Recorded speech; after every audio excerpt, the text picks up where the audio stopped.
Content people చెప్పాలి అంటే. అవును. అవును. Most of correct. The people ఎలా ఉంటారు అనంటే, మోర్ దెన్ ఎడ్యుకేటెడ్ పీపుల్ తల్లిదండ్రులు చదువుకోకపోయినా పిల్లలని చదివించాలి అని ఒక మంచి ఆలోచనతో ఉంటారు. వాళ్ళు ఎంత కష్టం చేస్తారంటే ఒళ్ళు ఊనం చేసుకొని కూడా పిల్లలని చదివియాలనుకుంటారు. సో, వాళ్ళ పిల్లలు ఏం చేస్తున్నారో వాళ్ళకి తెలీదు పాపం. They really don't know. I అదే. థింక్ నా Anvesh is a good friend of yours అనుకుంటా.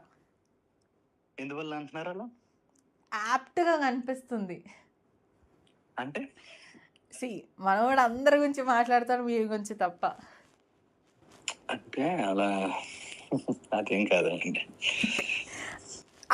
అది తెలిసిపోతుంది తెలుసా? ఎంత కాదు అని చెప్పినా కూడా ఇంతింత పర్సన్‌తో రైవలీ పెట్టుకుంటున్నాడు. ఎవడెవరితో రైవలీ పెట్టుకోవాలి అని సెగ్రిగేట్ చేస్తే ఫస్ట్ మీతో పెట్టుకోవట్లేదు.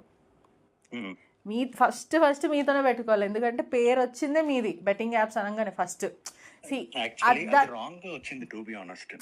అది ఉందో లేదా అది పక్కన పెడితే పేరు మాత్రం మీది వచ్చింది కదా. సో ఆయన ఫస్ట్ టార్గెట్ ఎవరు అవ్వాలి? మీరు అవ్వాలి. మీరు ఎందుకు అవ్వలేరంటే మీరు ఫ్రెండ్. అచ్చా ఫ్రెండ్ అని కాదు, అలా అయితే ఏం కాదు. నేను అంత విచ్చలవిడిగా తప్పు దారిలో తప్పుడు విధంగా నేను ఎప్పుడు అడ్వర్టైజ్ చేయలేదు.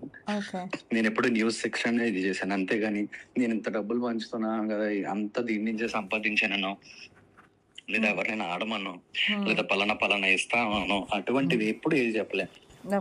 ఇది ఇలాంటి ఒక ఇది మాత్రమే. బాధ్యత, ఆసక్తి, జాగ్రత్త అనేది ముఖ్యం. కేవలం మీ ఆసక్తి బట్టి మాత్రమే, as per your interest with caution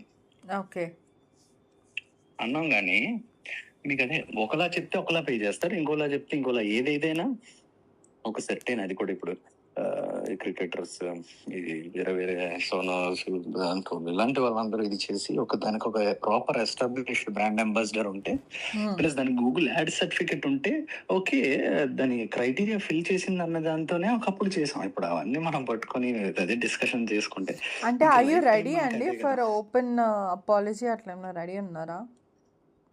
apology in the sense అప్పుడు ఉన్న సర్కమ్స్టాన్సెస్ కి అప్పుడుండే సర్కమ్స్టాన్సెస్ కి we did in a very responsible వే.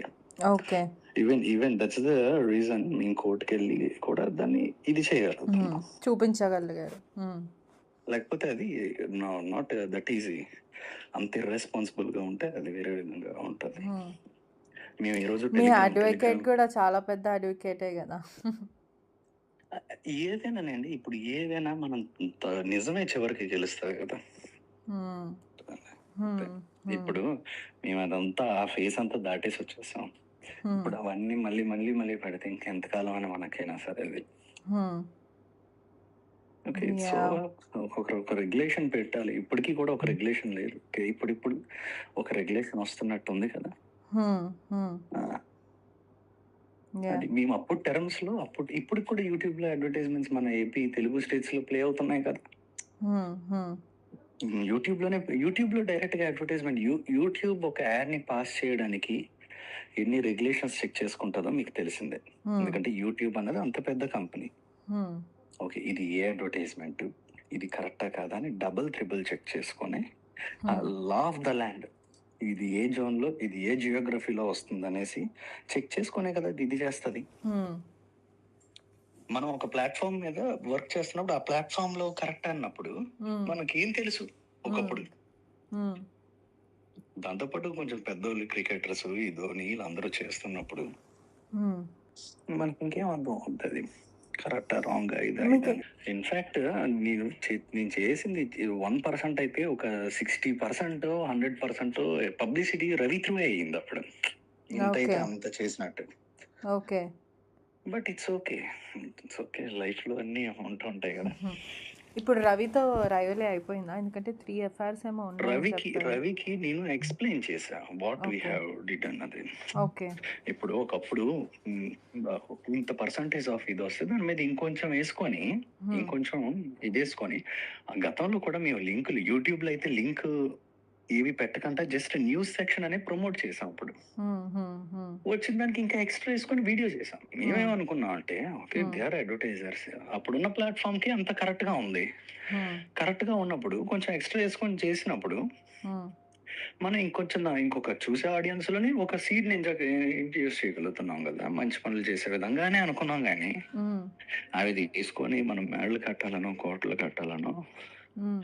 అప్పుడు లేదు. ఒకవేళ అలాగే ఉండుంటే, నేను వారానికొక వీడియో చేసేవాడినో, నెలకొక వీడియో చేసేవాడినో, అలా చేసుకుంటూ వెళ్ళిపోయేవాడిని. హ్మ్. My intention is not that కదా! డబ్బులు యాహ్! సంపాదించాలంటే హ్మ్. అగ్రెసివ్‌గా చేసేవాడిని నేను. హ్మ్. హ్మ్. ఐయామ్ నెవర్ అగ్రెసివ్ గై. నేను అంతటా దానికోసం వెంటబడి డబ్బులు సంపాదించాలన్న ఉద్దేశం లేదు. ఒక ప్రాజెక్ట్, ఒక వీడియో చేస్తున్నాం. దానికి ఆబ్వియస్‌గా ఆ వీడియో చేయడానికి ఒక స్పాన్సర్ కూడా యాడ్ అవ్వాలి మనతో పాటు. ఆ హ్మ్. టైంకి ఎవరన్నా చూసుకొని చేసాం. అంతకు మించి ఇందులోని మేము చేసిందేం పెద్ద ఓకే. ఇప్పుడిప్పుడు దానికి ఒక బౌండరీస్ పెట్టారు. ఇది ఇలా. హ్మ్. అయినా ఆర్గనైజ్‌గా నేనేం క్రైము చేయలే. హ్మ్.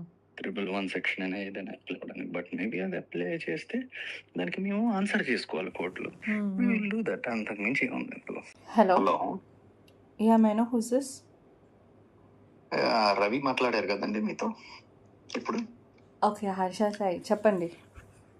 అదేం లేదు. కొంచెం థంబ్‌నెయిల్స్ ఒకటి ఉన్నట్టుండే. జస్ట్ మీకు కన్వే చేద్దామని చెప్పానండి. బేసిక్‌గా ఏంటంటే ఆ ఎఫ్ఐఆర్ అన్నది డిసెంబర్‌లో ఫైల్ అయింది. యాహ్! కాస్ట్ కూడా అయింది. నేను చెక్ యాహ్! చేశాను. క్వాష్ అయింది. I even told Sajjana, sir, somewhere you're getting misleaded. ఒకసారి చూసుకోండి అని చెప్పి నేను మెసేజ్ కూడా చేశాను. ఏమన్నారు? I will check with it అని చెప్పారు. నేను వేరే వాళ్ళతో కాల్ కూడా చేపించి సార్ ఒకసారి చూడండి అది ఎఫ్ఐఆర్ ఎప్పుడుదో, అంటే మీ నోటీస్లో ఉందో లేదో తెలియదు. ఇఫ్ యువర్ కన్సర్న్ వాజ్ ఇలా ఇతని మీద కేసు అయింది అని చెప్పాలని అనుకుంటే వెల్ అండ్ గుడ్, బట్ మీకు తెలుసా ఇది క్వాష్ అయిందని అని చెప్పారు. ఓకే నేను చెక్ చేస్తాను అని చెప్పారు అతను. అది ఓకేనండి.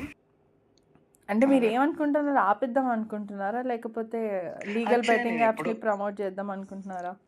ఒకప్పుడు లీగల్గా ఉన్నవి చేయడం జరిగింది. ఇప్పుడు నేను ఏ రోజు ఈ టెలిగ్రామ్ కానీ ఆ టైప్ అన్నెసరీ స్టఫ్ మనం చేయలే.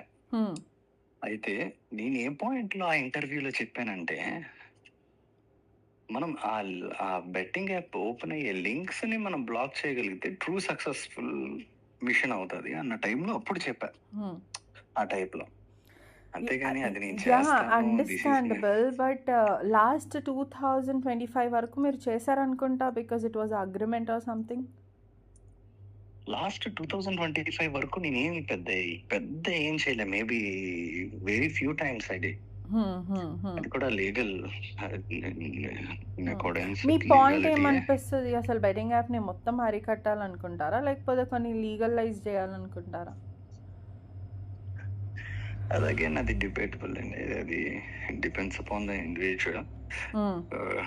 ఇదేం ఇంటర్వ్యూవే లేదండి, నేను జస్ట్ మీ పర్సెప్షన్ తెలుసుకోవాలనుకుంటున్నాను అంతే, దానికి మించి ఏం లేదు. ఓకే. ఇదేమి ఆన్ మైకింగ్ కాదు కదా, just oh my god, just casual thing అండి. ఓకే. మామూలు మీ బెట్టింగ్ పర్సెప్షన్ అడుగుతున్నాను అంతే. బెట్టింగ్ యాప్స్ అన్నవి ఇప్పుడు బెట్టింగ్ అన్నది